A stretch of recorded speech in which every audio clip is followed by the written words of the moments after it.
Dober dan vsem, hvala Peter. Ker je snovi veliko in časa malo, predlagam, da skočimo takoj na našo tematiko. Ste v zadnjem času prosili banko za posojilo in vam ga niso dali?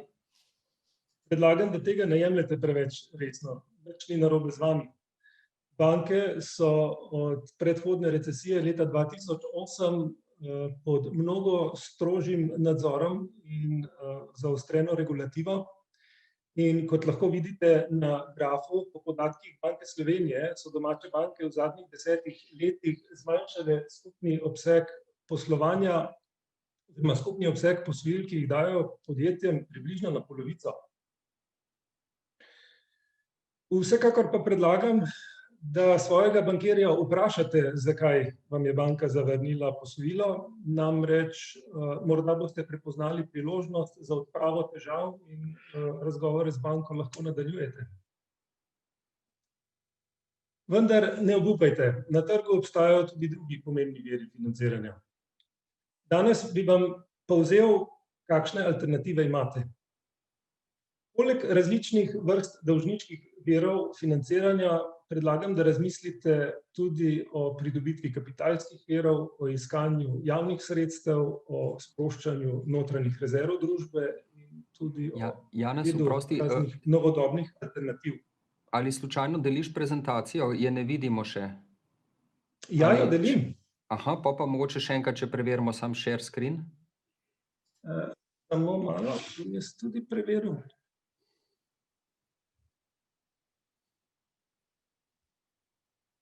Se opravičujem, očitno jo ni zagrabilo, še enkrat.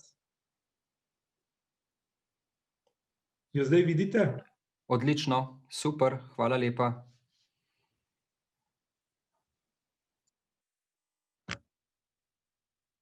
Samo malo, se opravičujem, skočim na začetek. Torej, na prvi strani smo videli graf podatkov Banke Slovenije, ki prikazuje, kako se je obseg bančnih posojil podjetjem zmanjšal približno na polovico. Se pravi, danes bi vam predstavil možnosti, ki jih imate poleg dolžniških virov, in sicer lastniški kapital, javna nepovratna sredstva, upravljanje same likvidnosti družb in pa druge novodobne alternative, ki obstajajo.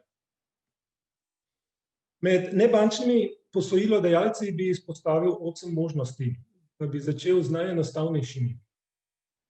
Leasing vam daje možnost, da proti plačilu mesečnega stroška ali najemnine nekdo drug založi glavnico, ki jo potrebujete za pridobitev osnovnih sredstev. Tipičen primer leasinga bi bil najem vozila, poslovnega prostora ali proizvodne opreme. Leasingški vir je relativno enostavno dobiti in ga skoraj zagotovo lahko pridobite v roku parih tednov. Drug relativno enostaven vir financiranja je faktoring. Faktoring je storitev, kjer finančna ustanova od vas kupi vaše terjatve do vaših kupcev, preden le-ti dospejo v plačilo. Na tak način si lahko zagotovite likvidnost več tednov, preden pričakujete dejansko plačilo od vaših kupcev. Namesto vas bo vašega kupca čakala faktoring družba.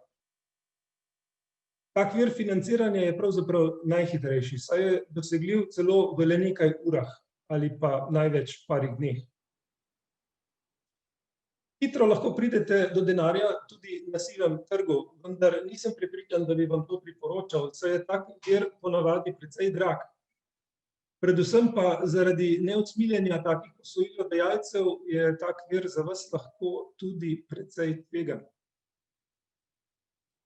Ostali dolžniški viri so nekoliko zahtevnejši in zahtevajo tudi dlje časa za pridobitev. Izpostavil bi možnost izdaje obveznic. Računajte na to, da boste potrebovali pomoč finančnega posrednika in da lahko tak postopek traja od več tednov pa tudi do par mesecev.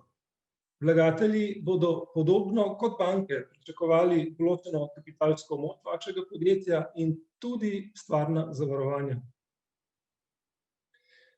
Naslednja priljubljena oblika financiranja je franšizing. Ta vam omogoča dostop do uporabe blagovne znamke ali pa know-howa, delovnih metod ali pa nekih drugih oblik intelektualne lastnine, ne da bi zanjo vnaprej plačali kupnino. Franšizodajalec vam bo dovolil uporabo nekega preverjenega poslovnega sistema, najpogosteje v zameno za delež vaših prihodkov. Tudi tukaj bi vas opozoril, franšiziju običajno nalaga stroge dolžnosti, zato pozorno preberite pogoje franšizodajalcev, preden vstopite v tak odnos. Omenil bi, da obstaja več različnih oblik franšizinga, ampak danes žal nimamo časa vseh oblik predelati. Družba lahko pride do tekoče likvidnosti tudi z prodajo in povratnim najemom svojih osnovnih sredstev.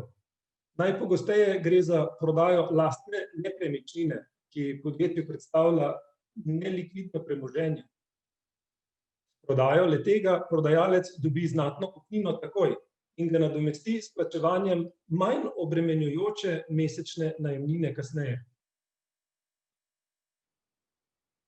Mezanin posojila ter konvertibilne obveznice ali posojila predstavljajo nek hibriden način financiranja, ki ima mešane lastnosti med dolžniškim in kapitalskim financiranjem. Tak inštrument običajno začne kot dolžniški inštrument in se kasneje, glede na pogoje pogodbe, preoblikuje v nek kapitalski delež. Običajno je tak konvertibilen del financiranja na razpolago le večjim družbam in to v neposrednih pogajanjih z profesionalnimi vlagatelji in finančnimi posredniki. Družba za rast in poslovanje potrebuje dovolj lastnega kapitala, to je bistvo. Brez zadostnega kapitala boste kot podjetnik težko prepričali banke ali pa druge dolžniške vlagatelje v dolgoročno stabilnost vašega poslovanja. Vsekakor vlagatelji najmanj pričakujejo, da družba svoja dolgoročna sredstva financira z dolgoročnimi viri. Za družbo je ponavadi najhitrejši način financiranja pridobitev dokapitalizacije od obstoječih lastnikov. Znan primer je dokapitalizacija Ljubljanske banke leta 2013 s strani države. Tak vir financiranja ima kar nekaj prednosti. Seveda kapital kot tak je trajni vir. Lastnik ohrani lastniško kontrolo v družbi. Možna je relativno hitra izvedba. Družbi se poveča boniteta in s tem, ko se je družbi povečala boniteta, lahko družba naknadno seveda zaprosi tudi za dolžniške vire financiranja. Se pa je treba zavedati, da ima lahko tak vir tudi nekaj slabosti. Fizične osebe je vsekakor slabost, da z novo dokapitalizacijo lastnik izgubi davčno prednost, ki jo ima z dolgoročnostjo svoje naložbe. Treba se pa zavedati, da so lastniki lahko do svoje družbe precej zahtevni v smislu donosa.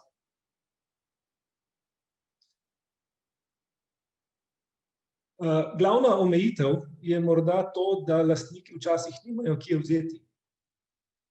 Zato je smiselno včasih k dokapitalizaciji povabiti zunanje lastnike oziroma ponudnike kapitala.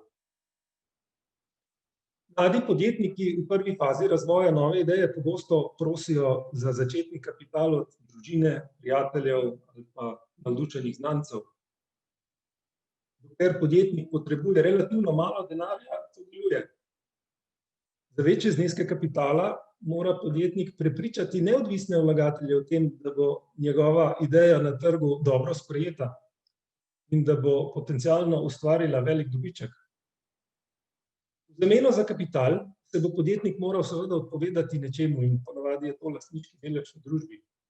Ne v celoti, ampak v nekem pogajanem deležu. Glede na velikost iskanega vložka in na zrelost razvoja podjetnikove ideje so potencialni vlagatelji različni. Najmanjše zneske vlagajo poslovni angeli in inkubatorji. V zameno za delež v družbi ponudijo lahko vložek v denarju, mentoriranje podjetnika in tudi pogosto brezplačne poslovne storitve, kot so na primer uporaba poslovnega prostora, IT opreme ali pa telekomunikacijske opreme. Poslovni angeli in inkubatorji podjetniku pomagajo testirati idejo na trgu in kasneje uspešne ideje predstavijo večjim vlagateljem. Za večje zneske lahko pristopi pridete do skladov semenskega kapitala in skladov tveganega kapitala. V tem koraku morate imeti že tržno preizkušen produkt ali storitev ter podrobno izdelan načrt poslovne rasti in razvoja. Mogoče bi navedel dva slovenska primera vlaganja zasebnega kapitala, in sicer velik ameriški sklad KKR je vložil kapital in prevzel kontrolo v Telemachu. Letos je pa v družbi Tuš, Alfi Private Equity, prav tako prevzel kontrolo in se lotil reorganizacije družbe. Za tukaj naštete vire je značilno visoko pričakovano tveganje vlagateljev. In ker so tveganja visoka, pričakujejo vlagatelji tudi visok donos in tudi nadzor nad poslovanjem. Visok donos je lahko iz stališča pridobitelja financiranja drag vir. Treba se pa zavedati, da taki vlagatelji poleg denarja zelo pogosto dajejo ogromno strokovne pomoči, ogromno novih poslovnih povezav in pa tudi možnost naknadne pridobitve še dodatnih sredstev.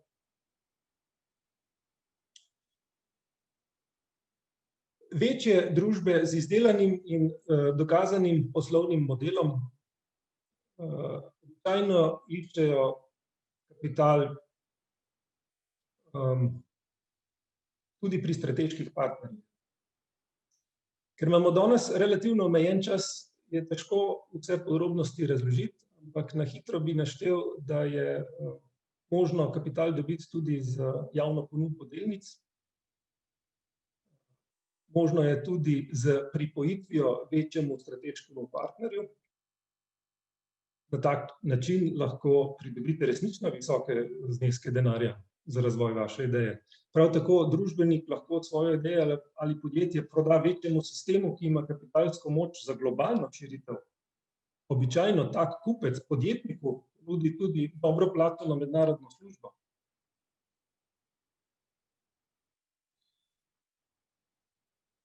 Lokalne skupnosti, države in paradržavne ustanove pogosto zasledujejo nedenarne cilje. Vi kot podjetnik delujete na področjih javnega interesa, na primer ekologije, javnega zdravja, to je zdaj aktualno, kohezije, inovativnosti in podobno, potem je zelo verjetno, da lahko uspešno kandidirate za pridobitev subvencij, donacij, posojil. Možne so tudi različne oblike javno-zasebnih partnerstev.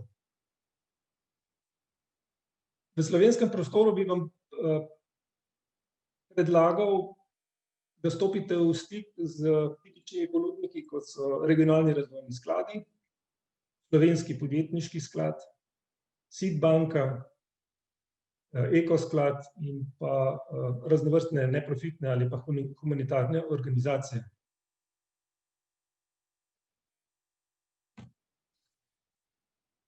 Evropska komisija v sodelovanju z Evropsko investicijsko banko ponuja preko 500 milijard evrov, ki naj bi se razdelile evropskim družbam, inovativnim družbam in razvojnim družbam do konca letošnjega leta. Ta program je že več let tudi v veljavi. Pristopijo lahko družbe, ki imajo pomemben razvojni učinek za EU. V najnovejših programih Evropske komisije, ki so bili sprejeti letos, so še dodatni viri na razpolago, predvsem za odpravo posledic pandemije COVID-19. Prepoznate pri svojih storitvah ali proizvodih pomemben razvojni potencial, ne bodite sramežljivi. Zanimajte se preko recimo Slovenskega podjetniškega sklada ali pa Ministrstva za gospodarstvo, če vam lahko ponudijo kakšno obliko pomoči ali pa javnega denarja za razvoj vaše ideje. Sistem dejansko deluje. Nekaj slovenskih družb je taka sredstva že pridobilo. Vas pa opozarjam, pripraviti se morate na dolgotrajen in zahteven administrativni proces. Niso sredstva, ki se dobivajo iz danes na jutri. Proces lahko traja od 4 pa tudi 6 mesecev, če je vse gladko.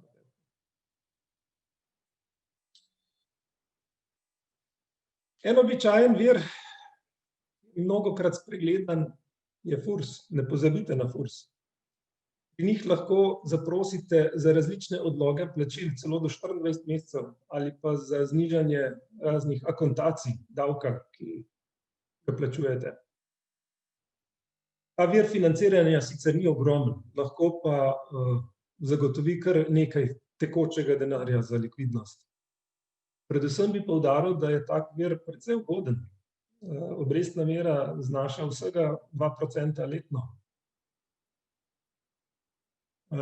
Tukaj bi vas spomnil, da ta pomoč FURS-a ni vezana na sedanjo epidemijo COVID-19. Ta pomoč je bila na razpolago že prej in predvidevam, da bo na razpolago tudi tem, ko premagamo epidemijo. Iz lastnih izkušenj lahko povem, da je precej enostavno dobiti odlog za 6 mesecev z določenimi zavarovanji ali pa izpolnitvijo določenih pogojev, je pa tudi 24-mesečni odlog možen.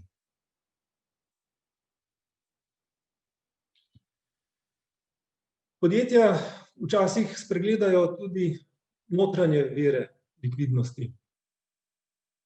Pri svojem poslovanju družbe tipično vežejo veliko svoje likvidnosti v zaloge ali pa v terjatve, ki jih imajo do svojih kupcev.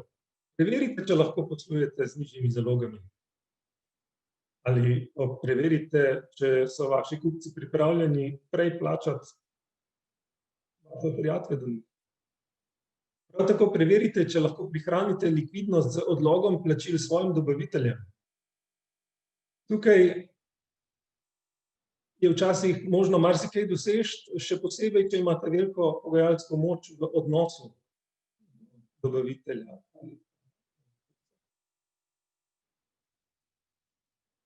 Preverite, ali imate v družbi kakšno neproduktivno premoženje, ki ga lahko brez škode prodate. Če se vaša družba ukvarja z večjimi dejavnostmi ali katera od dejavnosti manj perspektivna od druge in morda ima smisel opustiti neko manj zanimivo dejavnostjo, odprodati in z pridobljenimi sredstvi financirati bolj perspektivno dejavnost. Velikokrat ima smisel zamenjati kratkoročna posojila z dolgoročnimi, tudi če niste bolj zadolženi zaradi tega, ker kratkoročna posojila vas stalno likvidnostno bremenijo, medtem ko dolgoročno posojilo omogoča, da dlje časa razpolagate z dano likvidnostjo. Nekoliko eksotična rešitev ali pa priložnost predstavlja tudi opcijsko nagrajevanje zaposlenih. Ali je možno, da bi vsaj vaši poslovodni delavci ali pa vsi delavci bili pripravljeni znižati svojo plačo, svoj osebni dohodek v zameno za delež v družbi? Se pravi, nečemu malemu se danes odpovejo zato, da bi kasneje dobili večjo nagrado in udeležbo v skupnem uspehu.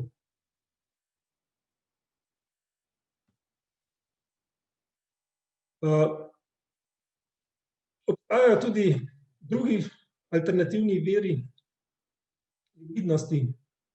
Včasih lahko kupite kakšno osnovno sredstvo ali pa kar celotno drugo družbo v zameno za delež ali delnice v lastni družbi. Na tak način lahko dobite poleg novega premoženja tudi morda dragocenega partnerja, solastnika v svoji družbi. Kickstarter je mednarodni spletni trg za množično financiranje, kjer nek podjetnik predstavi svojo idejo javnosti in od njih zbira majhne prostovoljne prispevke od množice ljudi. Običajno jim ponudi v zameno neko simbolično nagrado ali pa neko obljubo, če bo ideja z pridobljenimi sredstvi kasneje uspela. Takih primerov je v Sloveniji tudi kar nekaj. Les, pa Zen Egg, pa Čipolo, na primer. Nekoliko preživeta možnost, ki pa še vedno obstaja in je bila bolj aktualna pred 2-3 leti, je javno zbiranje kriptovalut za financiranje podjetniških idej, tako imenovano ICO ali Initial Coin Offering. Vendar bi rekel, da zaradi slabega nadzora pri porabi sredstev se je tako financiranje izkazalo kot neučinkovito za vlagatelje in danes ni več tako popularno, kot je bilo.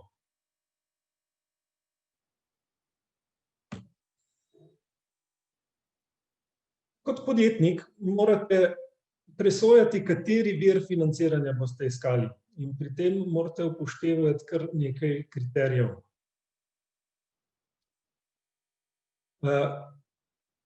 Kakšno je predpostavljeno tveganje, ki ga bojo začutili vaši potencialni vlagatelji, in kakšen je njihov apetit po tem tveganju? Ali jim lahko ponudite neka stvarna zavarovanja ali pa drugačna jamstva za blažitev njihovih strahov pred tveganji? Na primer, banke so med najbolj plačnimi, medtem ko podjetniški angeli ali pa mama so najmanj prestrašeni. Upoštevajte, da so nekateri viri dražji od drugih. Javni viri, ali pa kurs, ali pa banke nudijo najcenejše obrestne mere, ampak so lahko postopkovno zahtevni in zahtevajo veliko dela, za vas predstavlja to obrestne mere. Začetna vlaganja tveganega kapitala se najprej zdijo zastonj. Vi kot podjetnik denar dobite, nič niste za to plačali, ni obresti, ni obrokov. Vendar se morate zavedati, da boste ceno plačali kasneje v obliki manjšega lastniškega deleža. Se pravi, če boste čez 10, 20, 15 let družbo prodajali, boste dobili ustrezno zmanjšan delež kupnine. Tako da ta sredstva niso zastonj. Upoštevajte tudi, da je javna ponudba delnic ali obveznic v začetku draga še pred pridobitvijo denarja, saj boste morali vnaprej financirati stroške vpisovanja takih vrednostnih papirjev. Postopek vas bo mimogrede prikrajšal za 1 do 4% vpisanih sredstev. Navidezno poceni denar od staršev ali pa od prijateljev je lahko zaradi moralnega matka v primeru neuspeha najdražji. Ne bo vas udarilo po denarnici, ampak lahko izgubite dragocene osebne kontakte. Pri presoji virov prav tako preverite, katere nedenarne koristi vam lahko prinese posamezni vlagatelj ali pa vir financiranja. Ali vam lahko partner prinese mreženje, ali vam lahko omogoči izobraževanje, ali vam v nasprotju z vašimi drugimi poslovnimi partnerji tak vlagatelj lahko poveča vašo pogajalsko moč. Predvsem se lotite pridobivanja denarja pravočasno, ne odlašajte, ker postopek pri nekaterih virih je resnično lahko dolgotrajen. Nisem še srečal primera, kjer bi banka hitreje kot v 3 tednih odobrila karkoli. Pa mimogrede se zavleče tudi v mesece. Spoznajte svoje sogovornike. Probajte videti, ali so poznavalci področja, na katerem je vaša ideja, ali so strokovnjaki, ali so po drugi strani laiki in jih morate še ogromno naučiti, preden bojo lahko sploh razumeli tveganja, v katera se spuščajo.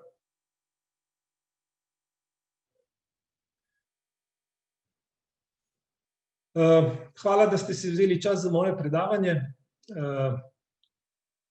Dejansko je tematika lahko precej globlja in predlagam, da kolikor vas zanima, raziskujemo možnosti financiranja skozi vaša vprašanja.